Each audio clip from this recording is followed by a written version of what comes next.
Mahkamah Konstitusi mengabulkan sebagian permohonan uji material Undang-Undang Hak Cipta Nomor 28 Tahun 2014 yang diajukan oleh 29 musisi, termasuk Ariel Noah, Armand Maulana, dan kawan-kawan.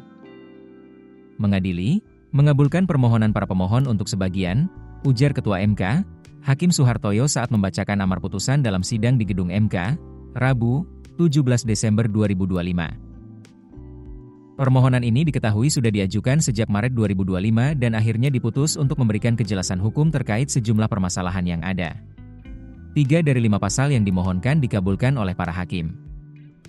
Pertama, Pasal 23 ayat 5, setiap orang dapat menggunakan ciptaan secara komersial dalam pertunjukan tanpa izin langsung dari pencipta, asalkan membayar royalti kepada pencipta melalui lembaga manajemen kolektif. Dalam putusannya, MK menambahkan penjelasan pada frasa setiap orang dengan frasa termasuk penyelenggara pertunjukan secara komersial.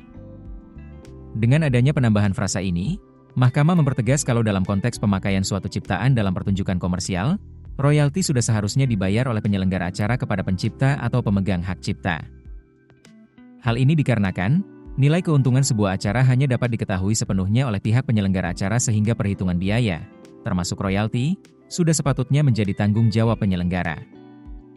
Pasal kedua yang dikabulkan oleh MK adalah Pasal 87 ayat 1, untuk mendapatkan hak ekonomi setiap pencipta, pemegang hak cipta, pemilik hak terkait menjadi anggota lembaga manajemen kolektif agar dapat menarik imbalan yang wajar dari pengguna yang memanfaatkan hak cipta dan hak terkait dalam bentuk layanan publik yang bersifat komersial. Dalam pasal ini, MK mempertegas soal imbalan yang wajar untuk dimaknai sebagai imbalan yang wajar, sesuai dengan mekanisme dan tarif berdasarkan peraturan perundang-undangan.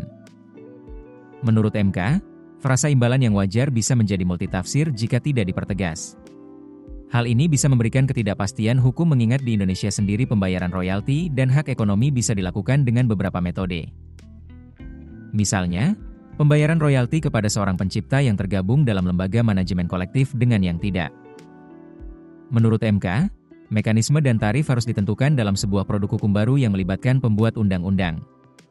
Dalam hal ini, MK selaku lembaga yudikatif tidak berwenang untuk memberikan batasan-batasan tarif. Namun, MK mengingatkan, selain kesejahteraan pelaku kreatif perlu diperhatikan, ada hak masyarakat yang perlu dilindungi, yaitu agar dapat tetap menikmati ciptaan dan mudah mengaksesnya.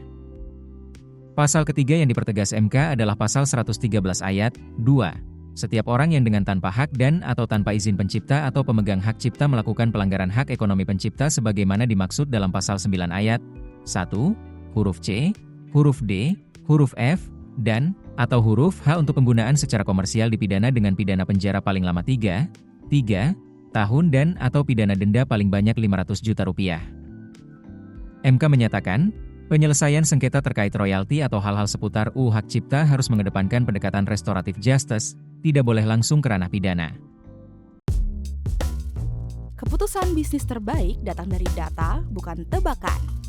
Mudah berlangganan Business Insight dengan subscribe with Google.